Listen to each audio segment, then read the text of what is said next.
దహన సంస్కారాలు జరుపుకున్నటువంటి యాదవులకి అనూహ్యంగా తెలుగుదేశం పార్టీ అధికారంలోకి వచ్చిన తర్వాత ఏ విధంగా శ్మశానంలో మార్పులు చేర్పులు జరిగాయని మేము ప్రశ్నిస్తున్నాం. అదేవిధంగా పోలీసు యంత్రాంగం సక్రమంగా పనిచేయకుండా సిఐ గారు, ఎస్ఐ గారు ఒక పక్షాన్ని కొమ్ము కాసి మా యాదవ సామాజిక వర్గానికి చెందినటువంటి వారిపైన దాడి చేస్తూ రాత్రి 12 గంటల దాకా నానా బీభత్సాన్ని సృష్టించినటువంటి సిఐ గారిని, ఎస్ఐ గారిని వెంటనే సస్పెండ్ చేయాలని మేము డిమాండ్ చేస్తున్నాం. అదేవిధంగా నిన్న శాంతియుతంగా ధర్నా చేస్తున్న రామచంద్ర యాదవ్ గారి పైన మరియు 18 మంది పైన అక్రమంగా పెట్టిన కేసులను వెంటనే ఎత్తేయాలని కూడా మేము డిమాండ్ చేస్తున్నాం. అదేవిధంగా సూటిగా ఈ రాష్ట్ర ఉప ముఖ్యమంత్రిగా ఉన్నటువంటి పవన్ కళ్యాణ్ గారికి మేము విజ్ఞప్తి చేస్తున్నాం. కొత్త సీసాలో పాత సారాలాగా పోలీస్ వ్యవస్థ పనిచేస్తుంది.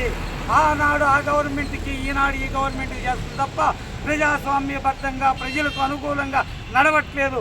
కాబట్టి వెంటనే జరిగిన ఘటనపై సిబిఐ ఎంక్వైరీ జరిపించాలని మేము ప్రభుత్వాన్ని డిమాండ్ చేస్తున్నాం.